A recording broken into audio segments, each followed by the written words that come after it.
সুপ্রভাত। আজকে হচ্ছে আমাদের কেওনঝড় ট্যুরের লাস্ট দিন, কিন্তু বাড়ি ফেরার আগে এমন একটা জায়গায় নিয়ে যাবো আপনাদের যেখানে খুব কম পর্যটকই পৌঁছান। গভীর জঙ্গলের মধ্যে লুকিয়ে থাকা এক অজানা জলপ্রপাত, পাহাড়ের গা ঘেঁষে প্রাচীন শিব মন্দির, আর তারপর শুরু হবে বাড়ি ফেরার লড়াই। কিন্তু শেষ পর্যন্ত কি সময় মতো ট্রেন ধরতে পেরেছিলাম, নাকি কেওনঝড় আমাদের জন্য শেষ মুহূর্ত একটা নতুন চমক লুকিয়ে রেখেছিল? চলুন শুরু করা যাক কেওনঝড় ভ্রমণের শেষ অধ্যায়। कर्पूर गौरम करुणावतारम संसार सारम भुजगेन्द्रहारम। সকাল প্রায় 9টা। 2 দিনের স্মৃতি সঙ্গে নিয়ে চেক আউট করে বেরিয়ে পড়লাম হোটেল নিউ ময়ূর থেকে। আজকের গন্তব্য বারবিল রেল স্টেশন। হোটেল থেকে স্টেশনের দূরত্ব প্রায় 74 কিলোমিটার। ড্রাইভার দাদা প্রথমে শুধুমাত্র মুরগা মহাদেব মন্দির ঘুরিয়ে স্টেশনে পৌঁছে দেওয়ার জন্য 3000 টাকা ভাড়া চেয়েছিলেন, কিন্তু এত দূর এসে শুধুমাত্র একটি জায়গা দেখে বাড়ি ফিরে যেতে মন চাইছিল না। শেষ পর্যন্ত আরও 600 টাকা বাড়তি ভাড়া দিয়ে ঠিক করলাম আর একটি অফবিট লোকেশন ঘুরব। সেই জায়গার নাম অসুরখোল জলপ্রপাত। কেওনঝড় শহর ছাড়িয়ে জামশেদপুর কেওনঝড় হাইওয়ে ধরে প্রায় 30 কিলোমিটার যাওয়ার পর হঠাৎই মূল রাস্তা ছেড়ে ঢুকে পড়লাম গ্রামের ভিতরে। এখনও বাকি আরও 10 কিলোমিটার। সত্যি বলতে কি, কেওনঝড় ঘুরতে আসার আগে এই জলপ্রপাতের নাম আমি কখনো শুনিনি। ইউটিউবেও খুব বেশি ভিডিও নেই, তাই কৌতূহলটা আরও বেড়ে গিয়েছিল। গুগল ম্যাপের লোকেশান দেখাচ্ছিল ঠিকই, কিন্তু যতই গ্রামের ভিতর ঢুকেছি ততই মনে হচ্ছিল আমরা ঠিক রাস্তা ধরেছি তো। চারপাশে শুধু জঙ্গল আর পাহাড়, কখনো বিস্তীর্ণ ফাঁকা মাঠ, কখনো শাল জঙ্গলের সবুজ সুড়ঙ্গ, কখনো ছোট্ট আদিবাসী গ্রাম। স্থানীয় মানুষদের কৌতূহলী দৃষ্টি, রাস্তার মাঝখানে দাঁড়িয়ে থাকা গরুর পাল, আর দূরে ধোঁয়াটে পাহাড়। মনে হচ্ছিল আমরা যেন ধীরে ধীরে সভ্যতার বাইরে চলে যাচ্ছি।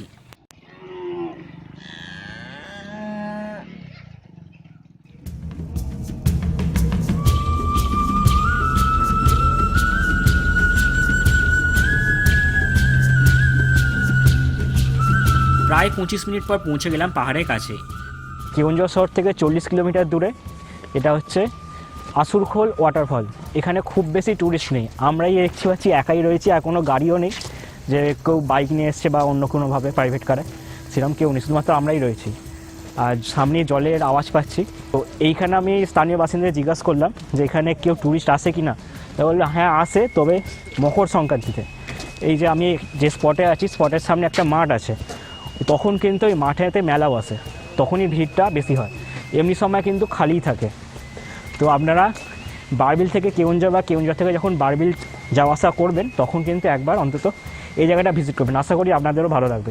তো চলুন যাই এখন ওয়াটারফলসের সামনে। দেখুন পুরো জায়গাটা এরকম লাল পাথর, সামনে লাল পাথরের পাহাড়, আর এইখান থেকে ছোটো একটা ওয়াটারফলস আছে, উপর থেকে আসছে জলটা, উপরে যাব তার জন্য এখানে কিন্তু সিঁড়ি রয়েছে। আর এখানে একটা এরকম কেপ মতো আছে, আর এখানে শিবের মন্দির রয়েছে একটা নিচে। চলুন। আর এই সিঁড়িগুলো কিন্তু প্রচণ্ড খাড়াই, যদি বয়স্ক মানুষ আছে তাদের পক্ষে কিন্তু এটা অসুবিধাজনক, তাদের জন্য কিন্তু অ্যাভয়েড করে যাওয়াই ভালো। উপরে উঠলাম, তারপর এখান দিয়ে এসে এরকম রাস্তায় যেতে হবে, এখানে কিন্তু কোনো সিঁড়ি নেই।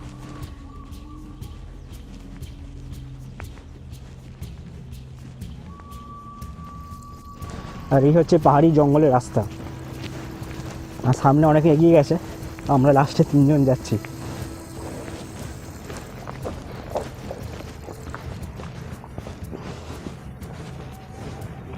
আর বর্ষাকালে হয়তো এই জায়গাটা দিয়েও কিন্তু জল যায়, এখন শীতকাল জল নেই।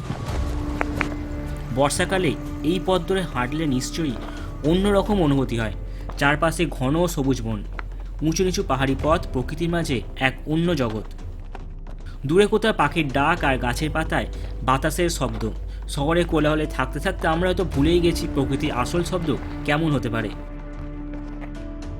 এই কয়েক মিনিট হাঁটতেই যেন সেই হারিয়ে যাওয়া অনুভূতিগুলো আবার ফিরে পেলাম। ওড়িশার কেওনঝড় শহর থেকে প্রায় 30-40 কিলোমিটার দূরে অবস্থিত এই জলপ্রপাত এখনও পর্যটকদের ভিড় থেকে অনেকটাই দূরে। প্রথমে আমরা উঠে গেছিলাম পাহাড়ের মাথায়, উপরে এলাম, আর জলটা আসছে কিন্তু সামনে যে ড্যামটা আছে ওইখান থেকে কিন্তু জলটা বেরোচ্ছে, আসছে। শীতকাল হওয়ায় জল খুব একটা ছিল না বললেই চলে, তবে পাহাড়ের উপর থেকে দেখা চারপাশে সবুজ জঙ্গলের দৃশ্য সত্যি অসাধারণ। এখানে আরও একটি শিব মন্দির রয়েছে, যদিও আমরা পৌঁছানোর পর সেটি বন্ধ ছিল। এরপর নেমে এলাম মূল জলপ্রপাতের সামনে। এই যে এখন ওর ওপর থেকে নামছে, আর এই হচ্ছে ওয়াটারফলসের সামনে যাওয়ার রাস্তা। প্রায় 150 ফুট উচ্চতা থেকে নেমে আসা অসুরখোল জলপ্রপাত। বর্ষাকালে এখানকার রূপ সম্পূর্ণ বদলে যায়। গর্জন করে নেমে আসা সাদা জলরাশি আর চারপাশে বনভূমি তখন হয়ে ওঠে এক সবুজ স্বর্গ। ঝরে পড়া জলের শব্দ, পাতার মর্মর ধ্বনি, দূরে পাখির ডাক, সব মিলে এমন এক পরিবেশ তৈরি করে যেখানে সময় যেন থেমে যায়। ভাবছিলাম বর্ষাকালে যখন পুরো জলপ্রপাতটা জলভর্তি হয়ে যায় তখন দৃশ্যটা কতটা মনোমুগ্ধকর হতে পারে। সেই কারণেই যারা বর্ষায় কেওনঝড় আসবেন তাদের ট্রাভেল লিস্টে অবশ্যই এই জায়গাটা রাখার পরামর্শ দেব।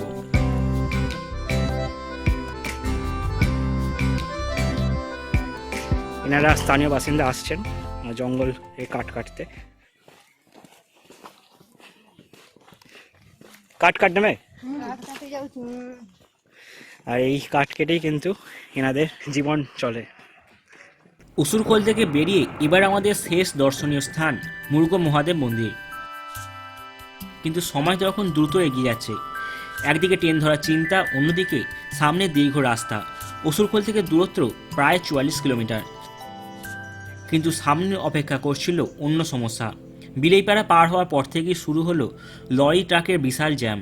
চারপাশে শুধু লোহা বোঝাই ট্রলার, কারণ পাশেই রয়েছে জিন্দাল স্টিল প্লান্ট। একদিকে ট্রাফিক আর অন্যদিকে ট্রেনের সময়। সত্যি বলতে তখন মাথার মধ্যে একটাই প্রশ্ন ঘুরছে, আজকে কি ঠিক সময়ে স্টেশনে পৌঁছতে পারবো?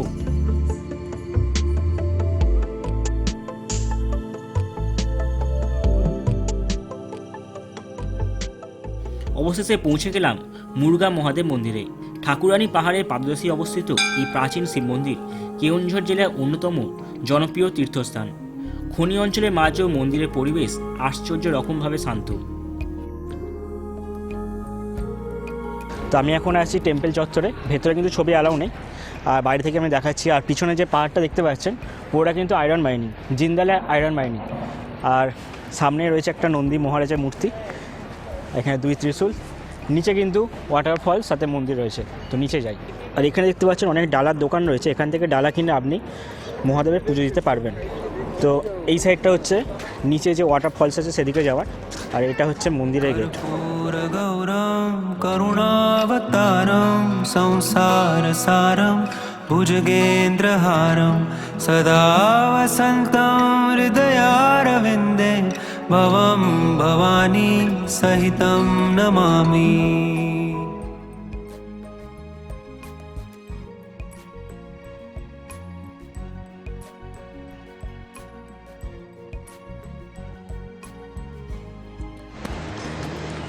আমি এখন যেটা দিয়ে যাচ্ছি এটা হচ্ছে ওয়াটারফলসের রাস্তা, আর আমার ডান সাইডে রয়েছে মন্দিরে যাবার রাস্তা। ওড়িশা ও ঝাড়খণ্ড সীমান্তের কাছেই হওয়ায় দুই রাজ্য থেকেই প্রচুর ভক্ত এখানে আসেন। মন্দিরের পাশেই রয়েছে সুন্দর একটি জলপ্রপাত, যা এই জায়গার আকর্ষণ আরও বাড়িয়ে দিয়েছে। বর্ষাকালে এখানে আসলে প্রকৃত সৌন্দর্য উপলব্ধি করা যায়।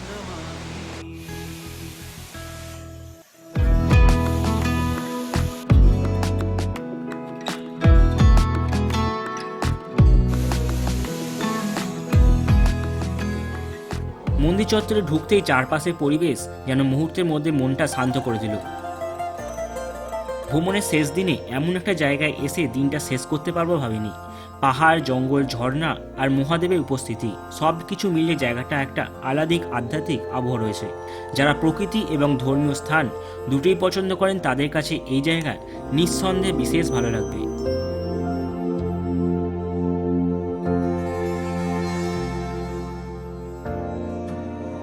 স্টেশনে পৌঁছেই ঘড়ির দিকে তাকিয়ে দেখলাম বাজে দুপুর 2টো। তবে সৌভাগ্যবশত ট্রেন তখনও আসেনি। একদিকে স্বস্তি পেলাম, অন্যদিকে বুঝতে পারছিলাম ফেরার যাত্রা খুব একটা সহজ হবে না। আমাদের ট্রেনের নির্ধারিত সময় ছিল 1:45। স্টেশনের পাশে ছোট্ট একটি হোটেলে দুপুরে খাবার খেয়ে নিলাম, তারপর অপেক্ষা। অবশেষে বিকাল 3টের দিকে এসে পৌঁছালো বারবিল জনশতাব্দী এক্সপ্রেস।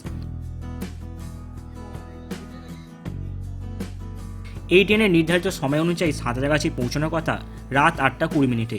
হাওড়া রাত 9টায়, কিন্তু সেদিন ট্রেন এতটাই দেরি করলো যে সাঁতরাগাছি পৌঁছতেই বেড়েছে গেল রাত 1টা। স্টেশন প্রায় ফাঁকা, যানবাহন নেই বলেই চলে। শেষ পর্যন্ত চড়া ভাড়া দিয়ে টোটো করে বাড়ি ফিরতে হয়। তখন মনে হচ্ছিল আমার তো বাড়ি কাছাকাছি, এবং যাদের আরও দূরে বাড়ি তাদের অবস্থা কী হয়। এই বিষয়গুলো রেল কর্তৃপক্ষে আরও গুরুত্ব দিয়ে ভাবা উচিত। 3 দিনে কেওনঝড় আমাকে উপহার দিয়েছে অসংখ্য স্মৃতি। খণ্ডধর, গুনাসিকা, বড় ঘাগরা, সানা ঘাগরা, অসুরখোল, মুগা মহাদেব। প্রতিটি জায়গা ছিল আলাদা অভিজ্ঞতা। আপনি যদি প্রকৃতির, জলপ্রপাত, পাহাড় আর অফবিট ভ্রমণ ভালোবাসেন তাহলে কেওনঝড় অবশ্যই একবার ঘুরে আসুন। আজ এখানেই শেষ করছি কেওনঝড় ভ্রমণ সিরিজ। ভিডিওটি ভালো লাগলে লাইক করবেন এবং শেয়ার করতে ভুলবেন না, এবং সাবস্ক্রাইব করে আমার পাশে থাকবেন। ধন্যবাদ।